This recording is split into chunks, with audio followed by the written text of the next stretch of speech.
Buenos días a todos y a todas. Un caluroso saludo desde Sevilla. Mi nombre es Dayana Carolina Fernández Matos y aprovecho la ocasión para agradecer a las organizaciones que hicieron posible todo este trabajo en el marco de este proyecto: CEPAS, ABESA, Freya, Mujeres en Línea, así como la Embajada de Canadá, por estos trabajos que son tan importantes y tan necesarios para una gestión de la movilidad humana enfocada en el respeto de los derechos humanos. Entonces, el día de hoy, y si ustedes están viendo este video, lamentablemente fue porque no se pudo realizar la conexión a través de una videoconferencia. Y entonces la idea es que yo hable sobre la movilidad humana desde el enfoque diferencial de derechos y de género. Antes de empezar a hablar sobre este tema, pues lo más importante es que yo me ubique desde dónde estoy hablando. Es importante señalar siempre que hablamos desde la perspectiva de un sujeto contextualizado, es decir, yo desde hace varios años, desde que vivo en Colombia, soy antes que nada una migrante, una mujer migrante que trabaja en la universidad, y mi experiencia profesional me ha llevado a que yo he trabajado con el Consejo Noruego para Refugiados, he hecho consultoría con personas refugiadas y necesitadas de protección internacional de nacionalidad colombiana. He trabajado desde las instancias del Estado, he trabajado y sigo trabajando desde la academia, donde desarrollo dos proyectos relacionados con las mujeres venezolanas migrantes, uno en general sobre las mujeres venezolanas migrantes y uno específico sobre las mujeres venezolanas feministas migrantes, porque tienen unas particularidades. Y aparte de eso, bueno, también he trabajado con las organizaciones de la sociedad civil, tanto en Venezuela como en Colombia, también lo he hecho en Ecuador en alguna ocasión, y en Panamá. Y soy profesora universitaria tanto de Venezuela como de Colombia. O sea, esto es para ubicarnos de por qué yo hablo de lo que hablo y desde qué perspectiva lo estoy hablando. Entonces, cuando vamos a hablar de la movilidad humana bajo un enfoque de género, lo primero que debemos dejar claro es que lo que se busca es, ante todo, visualizar la presencia de las mujeres, las niñas y las adolescentes. Es decir, una gestión de la movilidad humana que no universalice y no neutralice el sujeto de esa movilidad. Es decir, que no coloque al hombre como referente de toda la movilidad humana, sino que se visualice a las mujeres, a las niñas, a las adolescentes, sus vidas, sus necesidades y sus experiencias, y a partir de allí entonces se garantice el respeto de sus derechos humanos. Eso es lo que se busca desde esta perspectiva. Entonces, cuando estábamos haciendo el proyecto sobre el manual que íbamos a escribir, uno de los elementos primero que tuvimos que ubicar es de qué hablamos cuando hablamos de movilidad humana, porque efectivamente hay distintos conceptos y distintas definiciones de lo que significa la movilidad humana. Entonces nos decidimos por una definición que a nuestro modo de ver es la más completa, que es la que trae la Organización Internacional para las Migraciones, ¿verdad? Que, como sabemos, es una entidad con competencia, pero además con gran experticia en el abordaje de este tema. Entonces, desde la perspectiva de la OIM, nosotros traemos una definición de la movilidad humana que tiene ciertos elementos que son fundamentales tener presentes en una gestión eficiente de la misma. El primero de ellos es que la movilidad humana se refiere al ejercicio de un derecho humano, el derecho a la libre circulación.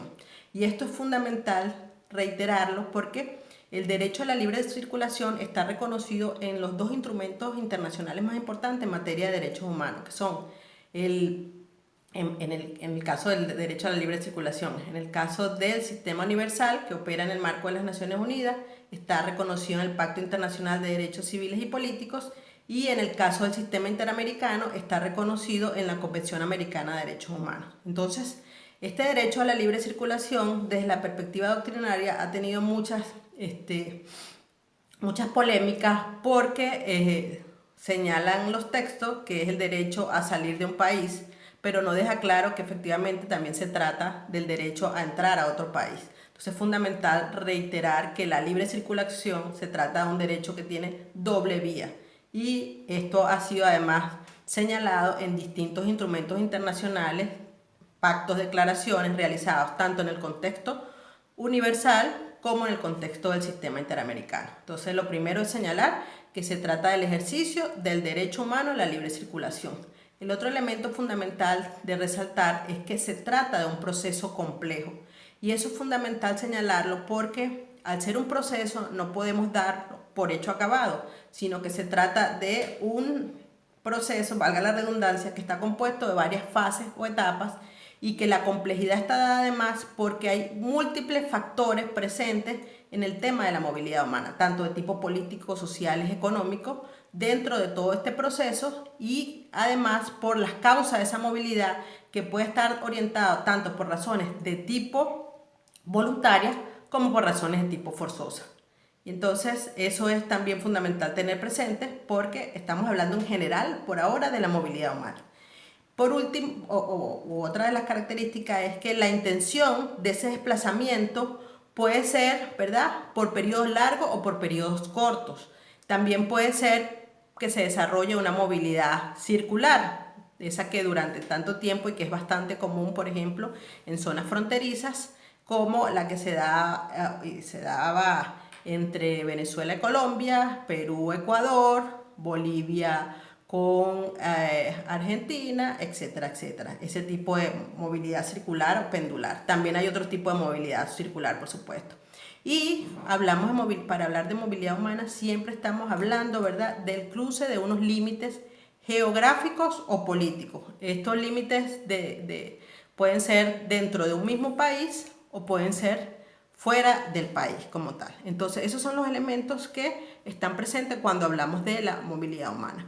Esto implica que a partir de que las razones de esa movilidad son distintas, se pueden determinar causas de movilidad humana que generan esquemas de circulación. Esos esquemas han permitido generar categorías de personas que están dentro de esa movilidad humana. Están los migrantes y las migrantes, ¿verdad? Están las personas refugiadas, solicitantes de refugio o asilo y necesitadas de protección internacional.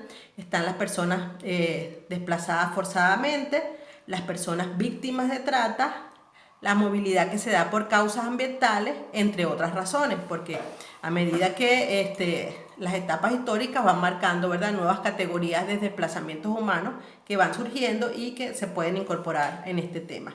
Este hecho de que dentro de la movilidad humana haya distintas categorías de personas ha generado lo que se conoce como flujos migratorios mixtos, es decir, en el contexto de estos desplazamientos se mueven por las mismas trayectorias y por las mismas vías personas que requieren distintos tipos de esquemas de protección, por señalarlos de alguna manera. Es decir, están las personas refugiadas, necesitadas de asilo o refugio, que tienen una protección específica, pero también están migrantes y están también las personas que caen víctimas de la trata en muchas ocasiones, pero también están las personas que usan a los traficantes para el cruzar fronteras, y entonces estamos en presencia del delito de tráfico ilícito internacional.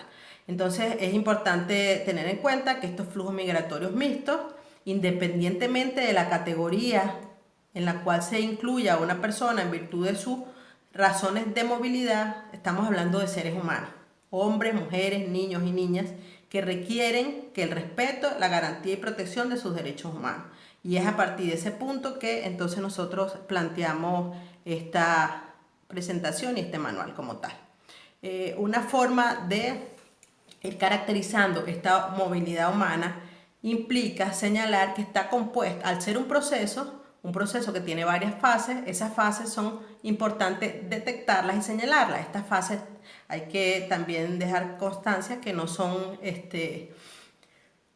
absolutas. Puede ser que en algunos casos falte algunas fases, pero sí nos sirve de referencia para ubicarnos en este contexto como tal. Entonces, esa fase empieza con la intención, bien sea voluntaria o forzada, la obligación o la necesidad de salir del país de origen o de residencia habitual. Entonces, para salir de ese país, generalmente la gente, siempre que lo permitan las condiciones, ¿verdad?, busca información Entonces, la búsqueda de información, y también dentro de esa información se recurren a las redes familiares, a las redes de amistades que van de alguna manera impulsando los caminos o la vía para comenzar ese proceso de movilidad como tal.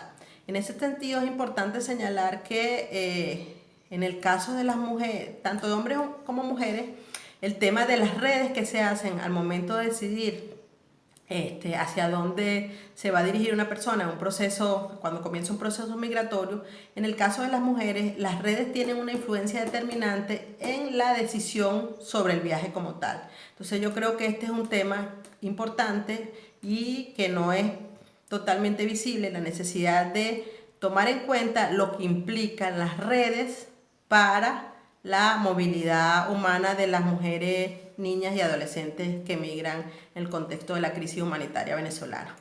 Luego, la segunda fase